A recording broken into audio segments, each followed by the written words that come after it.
وَإِذَا سَأَلَكَ عِبَادِي أَنِّي فَإِنِّي قَرِيبٌ أُجِيبُ دَعْوَةَ الدَّاعِ إِذَا دَعَانِ فَلْيَسْتَجِيبُوا لِي وَلْيُؤْمِنُوا بِي لَعَلَّهُمْ يَرْشُدُونَ. صدق الله العظيم وبلغنا رسوله النبي الأمين الكريم ونحن على ذلك لمن الشاهدين والشاكرين والحمد لله رب العالمين. شمع رسالت پروانوں کے پیارے آقا صلی اللہ تعالی علیہ وسلم کی نہایت دیوان قرآن مشرفہ کے بعد میں جس آیت کریمہ کی تلاوت کا شرف حاصل کیا اس کے بارے میں کچھ عرض کروں. آئیے سب سے پہلے آقا کریم رؤوف الرحیم حضور رحمت عالم پوری مجسم فخر عالم وبنی عالم تاجدار مدینہ مصطفیٰ جان رحمت صلی اللہ تعالی علیہ وسلم کی مقدس بارگاہ میں جس طریقے سے پڑھاؤں میرے ساتھ مل کر محبت کے ساتھ پڑھیں. الصلاۃ والسلام علیک یا رسول اللہ، الصلاۃ والسلام علیک یا حبیب اللہ، الصلاۃ والسلام علیک یا نبی اللہ، الصلاۃ والسلام علیک یا وعلی آلک واصحابک یا نور اللہ صلی اللہ تعالی علیہ وسلم.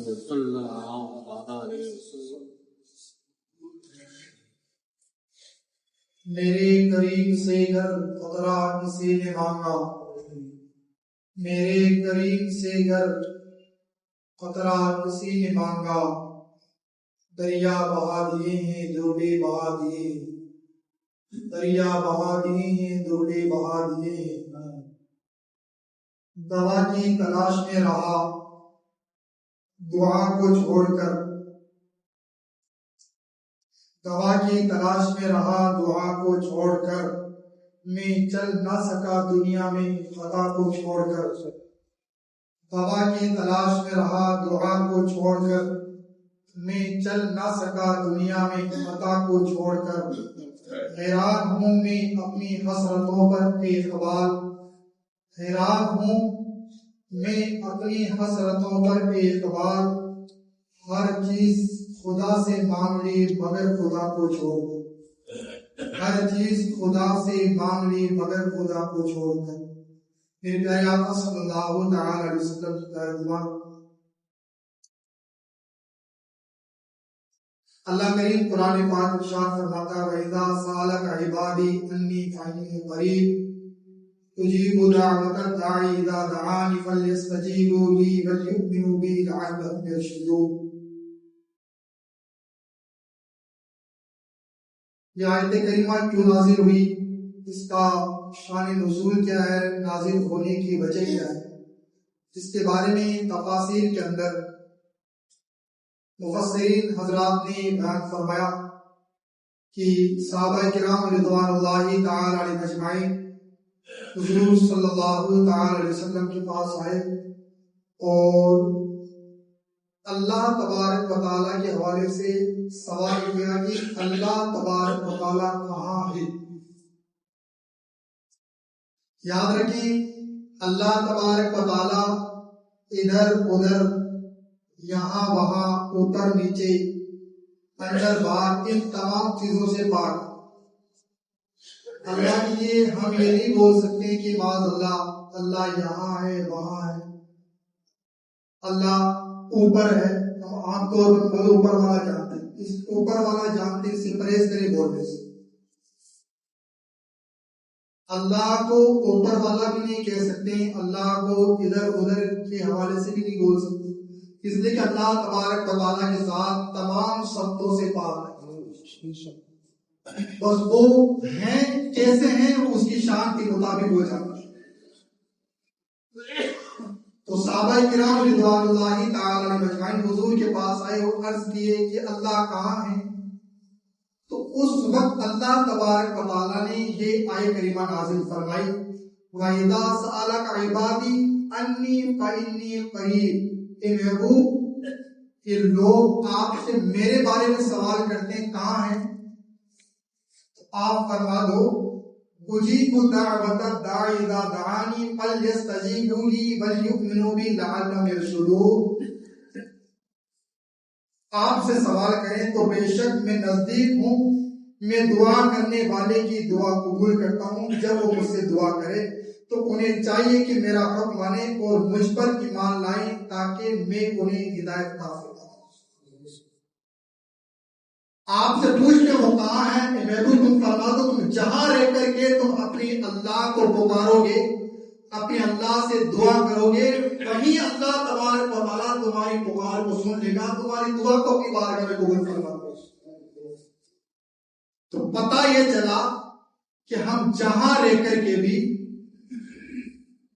دنیا کے جس کونے میں رہ کر کے اللہ تبارک و تعالیٰ کی بارگاہ میں دعا کریں گے، اس کو پکاریں گے، ہماری پکار کو وہ سنیں گے۔ وہ ہر جگہ ہمیں دیکھ رہا ہے، وہ ہر جگہ ہمارے اعمال سے باخبر ہے۔ بس اللہ کے رسول صلی اللہ تعالی علیہ وسلم سے اللہ نے فرما دیا کہ محبوب تم فرما دو اپنے ان بندوں سے کہ تم اللہ کے بارے میں پوچھ رہے ہو کہاں ہیں، ہم کہاں جا کر اللہ کو پکاریں تو اللہ ہماری پکار کو سنے گا۔ تو تم فرما دو تم جہاں پر بھی رہ کر اجیب دعوت الداعی، وہ مجھے پکاریں گے، میں ان کی پکار کو سنوں گا، ان کی دعا کو اپنی بارگاہ میں قبول فرماؤں، ان کی دعا کو اپنی بارگاہ میں قبول فرماؤں۔ اور یاد رکھیں ہمیں مانگنا کیسا ہے، کیسے ہمیں اللہ سے مانگنا ہے؟ اللہ سے ایمان اور یقین اور اعتقاد کے ساتھ اللہ سے مانگنا۔ ہم کرتے کیا؟ دعا تو اللہ سے کرتے ہیں، لیکن ہاتھ ہمارے اٹھے رہتے ہیں اور ہمارا دل و دماغ یہ پوری دنیا کے اندر گردش کرتا ہوا رہتا ہے، جبکہ اللہ تبارک و تعالیٰ فرماتا ہے میں اپنے بندے کی دعا کو قبول فرماتا ہوں جب وہ مجھے پکارتا ہے۔ جب وہ مجھے پکارتا ہے تو پکارنے کا انداز کیسا ہونا چاہیے؟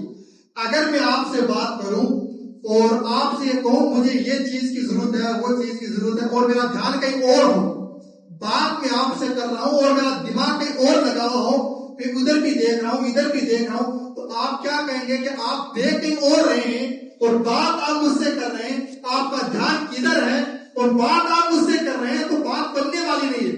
تو جب ہم احکم الحاکمین کی بارگاہ میں آ جاتے ہیں، جو رزاقوں کا رزاق ہے، جو خالقوں کا خالق ہے، جو مالکوں کا مالک ہے، جو آقاؤں کا آقا ہے، جو بادشاہوں کا بادشاہ ہے، اس کی بارگاہ میں آ کر کے ہم ہاتھ اللہ کی بارگاہ میں اٹھائیں اور دل و دماغ کہیں دنیا کی اور منڈیوں میں گھومتا رہے تو کیا ہماری دعا قبول ہونے والی؟ نہیں، بلکہ اللہ فرماتا ہے اجیب دعوت الداعی اذا دعان، اے بندے تو میری بارگاہ میں آ کر کے صرف میری طرف دھیان لگا، پھر دیکھ تیرا رب تیری جھولی کو بڑھتا کہ نہیں بڑھتا ہے، تو میری بارگاہ سے بھر کر کے جاتا کہ نہیں جاتا۔ جب اللہ کی بارگاہ میں آئے تو صرف خدا کی بارگاہ میں آ کر کے مانگے، انشاءاللہ تبارک و تعالیٰ وہ کل بھی لوگوں کی جھولیاں بھر رہا تھا، آج بھی بھر رہا ہے، اور صبح قیامت تک اگر کوئی کسی کی جھولی بھرنے والی ذات ہے تو وہ احکم الحاکمین کے ساتھ ہے، وہی ہے جو کل بھی بادشاہوں کی جھولی بھرتا تھا، غریبوں کی جھولی بھرتا تھا، آج بھی وہی خدا ہے جو سب کی جھولی بھر رہا ہے اور صبح قیامت تک سب کی جھولی بھرتا رہا ہے۔ مانگے اور یاد رکھیں، ہم کہتے ہیں آپ ہمارے لیے دعا کریں تو آپ کی دعا جلدی سن لی جائے۔ ہم کہتے ہیں آپ پڑھے لکھے ہیں، آپ متقی ہیں، آپ امام صاحب ہیں، آپ عالم صاحب مفتی صاحب ہیں، آپ پیر صاحب ہیں، آپ اللہ کے نیک بندے ہیں، آپ دعا کریں آپ کی دعا جلدی سن لی جاتی۔ ہم تو گنہگار، ہمارے کام، اس خیال کو ہم اپنے خیال سے نکالتے، اس لیے کہ اللہ تبارک و تعالیٰ کی بارگاہ میں دعا کے قبول ہونے کے لیے متقی، عالم، حافظ، قاری ہونا شرط نہیں ہے، ایمان اور یقین ہونا شرط ہے۔ ایمان اور یقین کے ساتھ چاہے مفتی مانگے، چاہے عام انسان مانگے، چاہے گنہگار مانگے، چاہے نیکوکار مانگے، اللہ تبارک و تعالیٰ اس کی جھولی بھرتا ہوا نظر آئے گا۔ اور سب کی جھولی جب اس اللہ تبارک و تعالیٰ نے فرعون جیسے بدماشوں کی جھولیاں بھر دی اور حکومت سلطنت عطا فرما دی، تو پھر ہم تو پھر حضور صلی اللہ علیہ وسلم کی امتی ہے، حضور کو ماننے والے ہیں۔ جب ہم ایمان اور عقیدے کے ساتھ خدا کی دہلیز پر آ کر کے دعا کریں گے تو پھر اللہ تبارک و تعالیٰ میری اور آپ کی دعا قبول کیوں نہیں فرمائے گا؟ ایک سمپل سی مثال میں آپ سے عرض کروں، بلا شبہ دعا کروانی چاہیے اپنے سے جو نیک ہے، دعا کروانی چاہیے. اس کا نیچے نہیں ہو کہ آپ کسی کو دعا کے لیے نہ کہیں، سب سے دعا کے لیے آپ کہیں. ہو سکتا اللہ تبارک و تعالی ہم سے زیادہ پہلے اس کی دعا کو قبول فرمائے ہمارے، ایسا بھی تو ہو سکتا ہے. وہ سب کی دعا قبول فرماتا ہے، لیکن دعا قبول کرنے کی نوعیت اور کنڈیشن سچویشن الگ الگ ہوا کرتی ہے، جس کو اللہ تبارک و تعالیٰ نے قرآن مقدس کے اندر نازل فرمایا کہ کس طریقے سے اللہ تبارک و تعالیٰ اپنی شان کے مطابق بندوں کی دعا کو اور بندوں کی پکار کو اپنی بارگاہ میں قبول فرماتا ہے. ایک سمپل، ہم گناہ گار ہیں، ہماری کہاں جلدی دعا کو قبول ہو جاتی ہے. ہم تو یوں ہیں، ہماری کہاں سنتا ہے اللہ تبارک. یہ نہ کہ اللہ سب کی سنتا، اگر وہ نہ سنتا تو پھر ہم اس لائق نہیں کہ اس روئے زمین پر 50 60 70 40 سال کی زندگی لیکن اس روئے زمین پر ابھی تک زندہ رہے. اور سن رہا ہے تبھی تو ہم زندہ ہیں، ورنہ ہمارے اعمال تو ایسے ہیں کہ ایک سیکنڈ ہم اس روئے زمین پر زندہ نہ رہے. کسی اہل دل نے کہا تھا میرے اعمال کا بدلہ تو جہنم ہی تھا، میں تو جاتا میرے سرکار نے جانے نہ دیا. وہ سنتا ہے، وہ ہم گناہ گاروں کی سنتا، تبھی تو ہم اس سورہ زمین پر زندہ ہیں. اس کی اتنی بڑی سلطنت پر ہم آرام کر رہے ہیں، ہم شب و روز گزارے، ہم زندہ ہیں، وہ ہماری سنتا ہے. اس دماغ سے بات نکال دیں کہ ہمارے وہ نہیں سنتا، ہم تو گناہ گار ہیں، ہماری نہیں سنتا. آپ نے کہا آپ کی سنتا، وہ سب کی سنتا. سمپل سی مثال آپ سے عرض کروں، آپ کی آسانی بات سمجھ میں آ جائے. یہ آپ ابھی اس بات سے یہ نہ اپنی دماغ کے اندر بات کو بٹھا لیں کہ اب ہمیں کسی کو دعا کے لیے کہنا ہی نہیں، چاہے امام صاحب ہو، عالم صاحب ہو، مفتی صاحب ہو، پیر صاحب، ہمیں تو اب یہی ایک پیٹرن کو پکڑ لینا، سب کی دعائیں لینا، سب کی دعائیں لینا. یہاں تک کہ فرمایا گیا ہے ماں باپ کی دعا تو اولاد کے حق میں ایسی ہے، میرے مصطفیٰ فرماتے ہیں ماں باپ کی دعا اولاد کے حق میں ایسی ہے جیسی میری دعا میری امت کے حق میں ہوا ہے. وہ شان اللہ کے رسول صلی اللہ علیہ وسلم نے ماں باپ کی دعا کو عطا فرما دیا. دعا سب کی لینا ہے، لیکن میں کہنا یہ چاہتا ہوں، ہم یہ کہتے ہیں نا ہم تو گناہ گار، ہمیں سنتا نہیں اللہ. اس بات پر میں آپ کو مثال عرض کرتا ہوں تاکہ یہ بات اللہ کے حوالے سے جو ہمارے دل و دماغ کے اندر بیٹھ چکی ہے کہ اللہ صرف نیکوں کی سنتا ہے، گناہ گاروں کی نہیں سنتا، ایسا نہیں ہے، وہ سب کی سنتا ہے. آپ دیکھیں دنیا کے اندر بہت سارے نیکوکار ہیں جو صبح کا کھا لیتے، شام کا پتہ نہیں، شام کے کھا لیتے، صبح کا پتہ نہیں، ایسی زندگی غربت میں زندگی گزار رہے، غربت کی چکی میں پس رہے. لیکن بہت سارے گناہ گار ہیں، دن میں شراب پیتے ہیں، شام کو شراب پیتے ہیں، دن میں گناہ کرتے ہیں، پوری رات گناہ میں رنگین کر کے گزار لیتے ہیں، لیکن پھر بھی اللہ تبارک و تعالیٰ کو کروڑوں کی پراپرٹی دے کر کے، کروڑوں کی دولت دے کر کے ان کو زندگی گزارنے کا موقع دے. وہ سب کی سنتا ہے. سب سے بڑا گناہ گار کون ہے؟ سب سے بڑا، جس کو سب سے بڑا گناہ گار کہہ لیا جائے، شیطان. وہی تو ہے جو خود بھی گناہ، اتنا بڑا وہ لفنگ ہے، اتنا بڑا بدماش ہے، وہ خود بھی گناہ کرتا ہے اور پوری ملت سے گناہ کرواتا ہے، ہر ایک انسان سے گناہ کرواتا ہے. انسان شراب پیتا ہے، شیطان کا اس میں ہاتھ ہوتا ہے. جو بھی انسان ماں باپ کی نافرمانی کرتا ہے، شیطان کو اس میں دخل ہوتا ہے. نماز انسان نہیں پڑھتا، شیطان بہکا کر اس خدا کے راستے سے دور کرتا ہے. تو سب سے بڑا مجرم کون؟ شیطان. بات کو کون سے سنے گا؟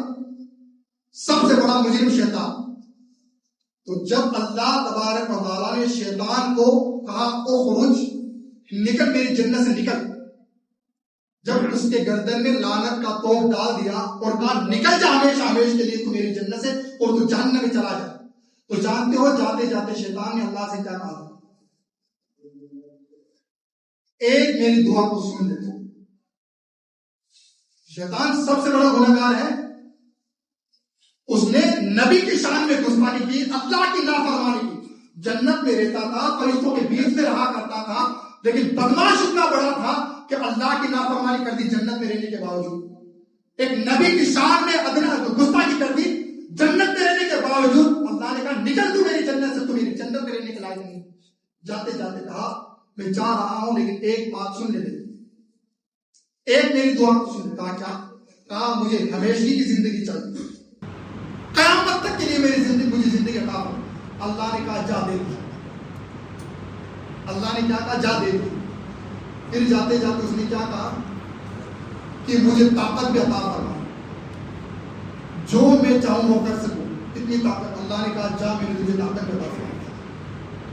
کتنا بڑا گنہگار ہے، پوری دنیا کو جو گناہ کی ڈگر پر جب پورے دنیا کے عالم حضرات مفتی حضرات مل کر کے پوری لوگوں کو سدھار نہ سکے، لیکن ایک شیطان پوری انسانیت کو تباہ کر رہا ہو، کتنی بڑی طاقت اس کو دے دی، نکال دیا گیا جنت سے، ہمیشہ کی زندگی عطا فرما دی۔ ایک میری دعا کو سن لے، مجھے قیامت تک کے لیے زندگی دے دے اور مجھے اتنی طاقت دے دے جو میں چاہوں کر سکوں۔ اللہ نے کہا جا میں نے تجھے عطا فرما۔ اتنا بڑا گنہگار ہو کر کے، اتنا بڑا گنہگار ہو کر کے، اتنا بڑا گنہگار ہو کر کے خود بھی پاپ کرتا ہے، اوروں سے بھی کرواتا ہے۔ جب وہ خدا سے مانگتا ہے تو اللہ تبارک و تعالیٰ اس کو عطا فرما دیتا ہے۔ تو ہم غلام رسول ہو کر کے خدا کی تعلیم پر آ کر کے مانگیں گے تو پھر مجھے پتا ہے اللہ تبارک و تعالیٰ ہمیں کیسے نوازے گا، کس شان سے وہ نوازے گا۔ جب اتنے بڑے مجرم کو نواز سکتا ہے، اتنی لمبی چوڑی زندگی دے سکتا ہے، اتنی طاقت اور اتنا پاور اس کو دے سکتا ہے، تو پھر ہم خدا کی دہلیز پر آ کر کے ہاتھ اٹھا کر کے اس کو رحمان کہہ کر کے، رحیم کہہ کر کے، خالق و مالک کہہ کر کے، رزاق کہہ کر کے، حی اور قیوم کہہ کر کے رب کی عدالت میں ہاتھ اٹھا کر دعا کریں گے تو پھر اللہ تبارک و تعالیٰ ہمیں دنیا بھی عطا فرمائے گا، ہمیں دین بھی عطا فرمائے گا۔ ہم مانگنا سیکھ لیں خدا سے، ہم خدا سے مانگنا سیکھ لیں۔ ہم مانگتے نہیں خدا سے، ہم خدا سے مانگتے نہیں ہیں جس طریقے سے مانگنے کا حق ہے۔ اللہ کے رسول صلی اللہ تعالی علیہ وسلم کی بارگاہ میں ایک نابینا صحابی آئے، کہا یا رسول اللہ صلی اللہ علیہ وسلم دعا فرما دے کہ اللہ مجھے بنا عطا فرما، مجھے آنکھیں عطا فرما۔ حضور فرماتے ہیں جنت چاہتے ہو یا آنکھیں چاہتے ہو؟ جنت چاہتے ہو یا آنکھیں چاہتے ہو؟ کہا یا رسول اللہ آپ کے صدقے میں اللہ جنت عطا فرما دے گا، آنکھیں نیند بنا چین کہا، آنکھیں عطا ہو جائے تو آپ کا دیدار کر دوں۔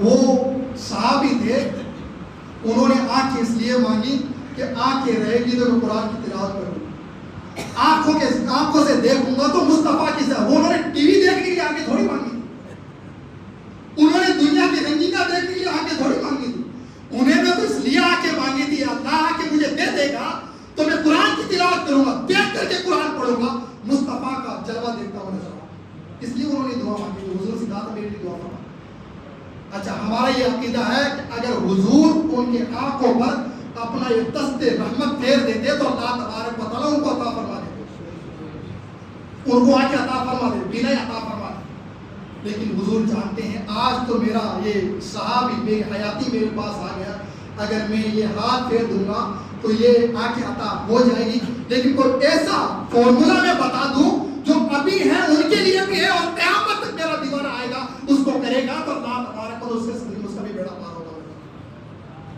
ایسا کوئی وظیفہ نہیں۔ جب حضرت عیسیٰ پیغمبر جن کو اللہ تبارک و تعالیٰ نے مصطفیٰ کے صدقے میں نبوت اور رسالت عطا فرمائی ہے، وہ اگر اندھے پر ہاتھ پھیر دے تو اللہ تبارک و تعالیٰ ان کو بھی نہیں عطا فرما دے۔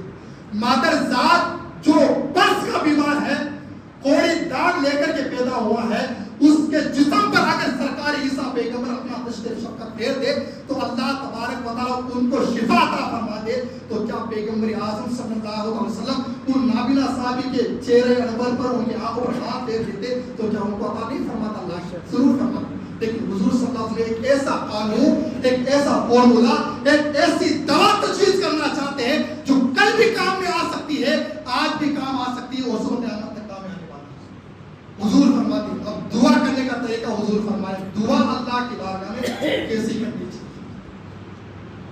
دعا اللہ کی بارگاہ میں حضور نے ارشاد فرمایا اے میرے صحابی ہاتھ اٹھاؤ، پہلے وضو کرو اور 2 رکعت نماز نفل پڑھو اور پھر اللہ کی بارگاہ میں ہاتھ اٹھا کر کے دعا کرو اے اللہ میری دعا آمنہ کے لال محمد کے صدقے میں قبول فرما لے۔ یہ حضور تعلیم دے رہے ہیں ایک صحابی سے، ایک صحابی جا خدا کی بارگاہ میں اور ہاتھ اٹھا کر کے دعا کر اے اللہ تو نے جو یہ کہ مکھڑے والا چہرہ دے کر کے، خوبصورت چہرہ دے کر کے جس محمد کو پیدا فرمایا ہے اسی محمد کے چہرے کے صدقے میں میری دعا کو قبول فرما لے۔ حضور فرماتے ہیں یہ دعا مانگ، وہ صحابی گئے اور جانے کے بعد وضو کیا، 2 رکعت نماز پڑھی اور رب کی عدالت میں سجدہ کرنے کے بعد ہاتھ اٹھا کر دعا کرتے مولا اس محمد کے صدقے میں، آمنہ کے لال کے صدقے میں، تیرے محبوب کے صدقے میں مجھے آنکھیں عطا فرما دے۔ فرماتے ہیں اللہ تبارک و تعالیٰ حضور کے صدقے میں ان کی دعا کو قبول فرماتا ہے۔ حضور نے دعا کی تعلیم کے ارشاد، ہر جگہ حضور نے اپنا اختیار نہیں دکھایا چلو میں تمہارے جسم پر اپنا ہاتھ لگا دوں تم صحیح ہو جاؤ، اگر چاہتے تو کر سکتے تھے، لیکن حضور نے اور بھی آنے والی امت کے لیے بھی تو کوئی تعلیم دینی تھی، کوئی فارمولا دینا تھا۔ اس وقت اگر حضور فرما دیتے تو ہاتھ لگا دیتے تو ان کی بینائی آ جاتی، ہم کیا کرتے؟ ہمارے لیے حضور کی نگاہیں نبوت صرف صحابی تک نہیں دیکھ رہی تھی، حضور کی نگاہیں نبوت قیامت تک آنے والے غلاموں کو دیکھ رہی تھی، تاکہ میرے غلام آئے پریشانی مبتلا ہو جائے تو کہیں اور دنیا کی منڈی میں جا کر کے نہیں، دو وضو کر کے 2 رکعت نماز پڑھ کے خدا کی بارگاہ میں ہاتھ اٹھا کر ہاتھ اٹھائیں اور اللہ سے عرض کریں اے مولا تو میری دعا کو سن، تو میری فریاد کو سن، تو میری اپنی بارگاہ میں دعا کو قبول فرما لے۔ اور یاد رکھیں اللہ تبارک و تعالیٰ سے ٹوٹ کر کے اٹوٹ ہو کر کے جب کوئی بندہ دعا کرتا ہے تو پھر کچھ دعا کی شان کیوں نہیں جانتے ہو؟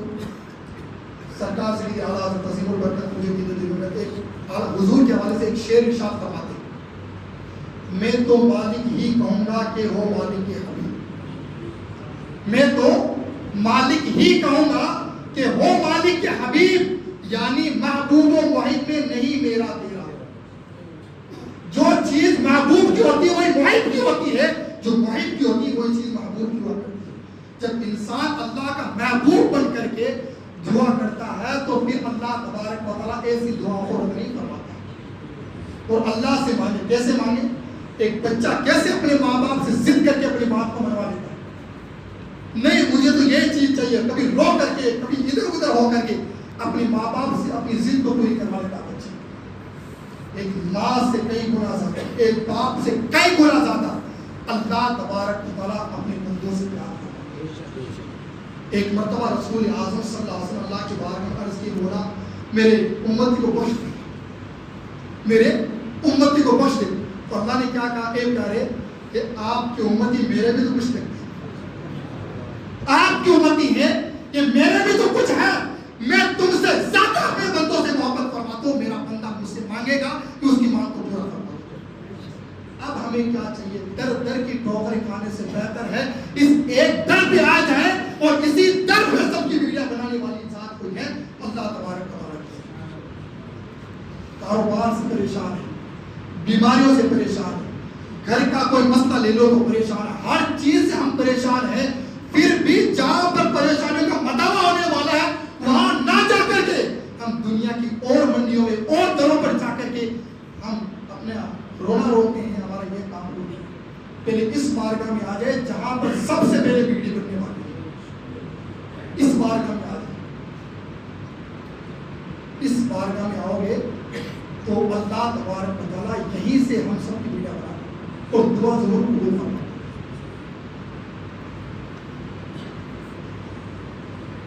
ایک مرتبہ ایک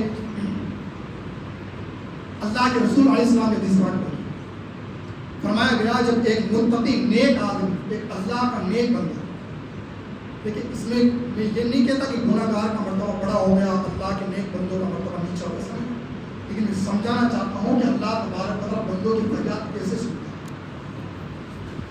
جب کوئی اللہ کا نیک بندہ، نیک کس کو بولتے ہیں آپ جانتے ہیں؟ نیک جو نیک ہوتا ہے، جو گناہ سے دور رہتا ہے، جو اللہ اللہ کرتا ہے، وہ نیک بندہ ہوتا ہے۔ جب اللہ کا کوئی نیک بندہ جب اللہ کی بارگاہ میں کہتا اے اللہ، ہاتھ اٹھا کر جب کہتا اے اللہ، تو آواز آتی ہے لبیک یا عبدی، مان کیا مانگتا، اے بندے میں حاضر ہو کیا مانگتا مان۔ پھر فرمایا گیا جب کوئی گناہ گار انسان ہاتھ اٹھا کر کہتا اے اللہ، تو آواز آتی ہے لبیک یا عبدی، لبیک یا عبدی، لبیک یا عبدی، 3 مرتبہ خدا کی بارگاہ سے آواز آتی ہے۔ فرشتوں نے عرض کی مولا، ایک تیرا نیک بندہ تیری بارگاہ میں ہاتھ اٹھا کر تجھے پکارا، ایک مرتبہ پکارا تو واپس جواب ایک ہی مرتبہ آیا ہے، اور ایک گناہ گار بندہ تیری بارگاہ میں ہاتھ اٹھا کر تجھے پکارا تو 3 مرتبہ تو نہیں جواب دیا، وجہ کیا؟ اللہ نے ارشاد فرمایا وہ نیک بندہ ہو سکتا ہے کہ دل کے کسی کھانے کے اندر نیکی کا تصور ہو کہ میری نیکی کی وجہ سے اللہ تبارک و تعالیٰ نے میری سن لی، ہو سکتا ہے کہیں نہ شیطان سب کے پیچھے لگا ہوا ہے، سب کے پیچھے شیطان لگا ہوا ہے. ہو سکتا ہے ان کے دل و دماغ کے اندر کہیں نیکی کا تصور آ جائے کہ اللہ تبارک و تعالیٰ میری نیکی کی وجہ سے سن لیا، اس لیے میں نے ایک ہی مرتبہ کیا جواب. وہ جب کوئی میرا گناہ گار بندہ مجھے کہتا ہے اے اللہ، تو وہاں پہ نیکی کا کوئی تصور نہیں تھا، بس ایک ہی رہتا میرا اللہ ہے. بس اس کے دماغ میں ایک ہی بات رہتی، آج کوئی میری سننے والا ہے تو میرا اللہ ہے. اس تصور کی وجہ سے میں نے اس گناہ گار بندے کے جواب میں 3 مرتبہ کہا اے بندے مانگ، تو مجھ سے کیا مانگنا چاہتا، میں تیری ہر مانگ کو پورا کروں. آئے اس دہلیز پر آئے اور دعا مانگے، اور دعا صرف اپنے لیے نہ مانگے، سب کے لیے دعا مانگے. اور صرف دنیا کے لیے دعا نہیں مانگے، آخرت کے لیے بھی دعا مانگے. دنیا کے لیے بھی دعا مانگے اور دین کے لیے بھی دعا مانگے. اور یہی وجہ ہے کہ اللہ تبارک و تعالیٰ نے مصطفیٰ پیارے صلی اللہ تعالی علیہ وسلم کو یہی دعا تعلیم فرمائی. اللہ قرآن میں ارشاد فرماتا اللہ قرآن میں ارشاد فرماتا ربنا آتنا فی الدنیا حسنہ وفی الآخرۃ حسنہ وقنا عذاب النار. یہ دعا ہم قریب سب کو یاد ہے، جو ہم نماز میں پڑھتے ہیں اور بھی پڑھتے رہتے. فرمایا گیا ایسی دعا مانگو جو دعا ایک جامع دعا ہے، اور اس کے اندر تم نے دنیا بھی اللہ سے مانگ لی اور آخرت بھی مانگ لی. اے اللہ ہمیں اللہم ربنا آتنا فی الدنیا حسنہ، اے اللہ تو ہمیں دنیا کے اندر بھی بھلائی عطا فرما، وفی الآخرۃ حسنہ، اور آخرت کے اندر بھی ہمیں بھلائی عطا فرما، وقنا عذاب النار، اور ہمیں جہنم کی آگ سے بچا. اس سے بڑھ کر یہ دعا کیا ہونے والی، جس کے اندر ہم نے دنیا بھی اپنی بہتری کے لیے مانگ لی ہے اور ہم نے آخرت بھی اپنی بہتری کے لیے مانگ لی ہے، اور جاتے جاتے اللہ سے یہ بھی مانگ لیے وقنا عذاب النار، اے اللہ ہمیں جہنم کے عذاب سے بچا. مانگنے کا سلیقہ جانا، مانگا کس طریقے سے جاتا ہے. اور جب کوئی انسان کسی سے مانگتا ہے اور وہ دل میں ٹھان لیتا میرے سے مانگنا ہے، تو انسان کتنا بھی وہ کنجوس ہو دے کر کے رہتا ہے، اس کی دہلی چھوڑتا نہیں. جب چھوڑتا نہیں ہے تو کتنا ہی وہ انسان کٹا ہو اس کو دے ہی دیتا ہے، کتنا بھی 10 روپے 50 روپے 100 روپے دے ہی دیتا ہے. تو مجھے بتا وہ تو جوابوں کا جواب ہے. اس کی بارگاہ سے شیطان جب خالی نہیں لوٹا ہے، نمرود جیسا بدماش بادشاہ خالی نہیں لوٹا ہے، بڑے بڑے جو دین کے دشمن ہیں انہوں نے رب کی عدالت سے مانگی ہے تو ان کو بھی اللہ نے عطا فرمائی. تو ہم غلام رسول ہو کر کے اللہ کے مخلص بندے بن کر کے اللہ کی دہلیز پر آئیں گے اور اللہ کی بارگاہ میں ہاتھ اٹھا کر مانگیں گے تو اللہ تبارک و تعالیٰ کیوں نہیں. اور دے رہا ہے تبھی تو ہماری گاڑیاں چل رہی ہیں، وہ دے رہا تبھی تو ہمارے زندگی کے صبح شام چل رہے. ورنہ اگر وہ ہاتھ روک لے، اپنا دینا بند کر دے تو پھر دیکھو کیسی حالت خراب ہوتی ہے. ایک جھٹکا ہمیں اللہ نے بتایا تھا نمونے کے طور پر، جس کے اندر جنہوں نے اپنے آپ کو سدھارنا تھا سدھار لیا، وہ جو نہیں سدھرنے والے تھے وہ نہیں سدھر. وہ دے رہا ہے، وہ ہماری سن رہا ہے، تبھی ہماری زندگی کی باغ چل رہی. اور جس دن وہ ہماری نہیں سنے گا نا تو پھر اس روئے زمین پر ہم زندہ نہیں رہے.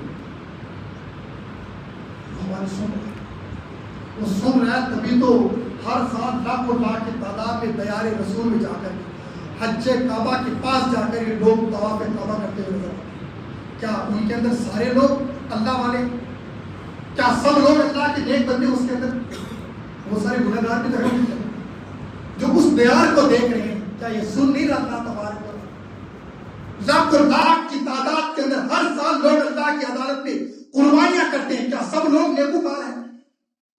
کیا سارے لوگ اللہ کے ولی ہیں قربانی کرنے والے؟ اس کے اندر ہزاروں کی تعداد میں گناہ گار ہے. وہ سن رہا ہے تبھی تو یہ توفیق دے رہا ہے. ہمیشہ پانچوں ٹائم کے وقت بہت سارے لوگ ہیں جو پانچوں ٹائم خدا کی دہلیز پر آتے ہیں اور اس کی بارگاہ میں اپنی پیشانی کو جھکا دیتے ہیں. کیا سب اس کے اندر نیکوکار ہوں گے؟ اس کے اندر نیکوکار بھی ہوں گے، بہت سارے گناہ گار. اور سن رہا ہے تبھی تو ہماری اپنی بارگاہ میں گناہ رہا ہے. تو یہ اپنے دل و دماغ سے بات کو نکال دے کہ اللہ گناہ گار کی نہیں سنتا ہے، وہ سب کی سنتا ہے.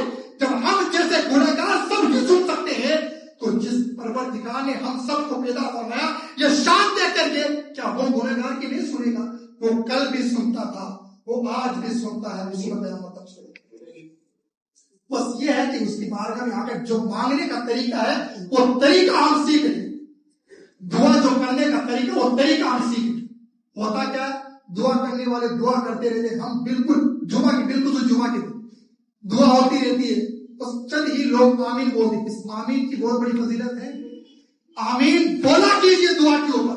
نہ جانے کس کی آمین اللہ کی دہلیز پر قبول ہو جائے اور سب کا بیڑا پاک ہو جائے. ہم اگر کسی کی بات کرنے کی باری آتی ہے تو نہیں بھی موقع دیا جاتا ہے تو بیچ میں گھس گھس کے بولنے کی کوشش کرتے ہیں. یہاں پر تو اللہ تبارک و تعالیٰ بولنے کا موقع دے رہا ہے. جب کوئی دعا کرے تو دعا پر آمین بول دیجیے کیجیے. نہ جانے دعا کی وجہ سے آمین قبول ہو رہی ہے یا آمین کے صدقے میں دعا قبول ہو رہی ہے. دعا کیا کیجیے اور پوری نماز پڑھ کر کے پوری دعا مانگ کر کے جایا کیجیے. جمعہ کو آتے ہو 2 رکعت پڑھ کر کے آپ دعا قبول نہیں کروا سکتے. 14 رکعت پڑھ کے آخر میں دعا کیجیے. پھر مصطفیٰ کی بارگاہ میں سلام پیش کیے. پھر ان ساری عبادت کا صدقہ کے صدقے میں اللہ تبارک و تعالیٰ کی بارگاہ سے ہاتھ میں دعا کیجیے. پھر دیکھیں اللہ تبارک و تعالیٰ کیسے ہماری جوڑی کو بڑھتا ہے. اللہ کریم کی بارگاہ میں اللہ تبارک و تعالیٰ مجھے آپ کو صحیح معنوں میں مانگنے کی توفیق عطا فرمائے.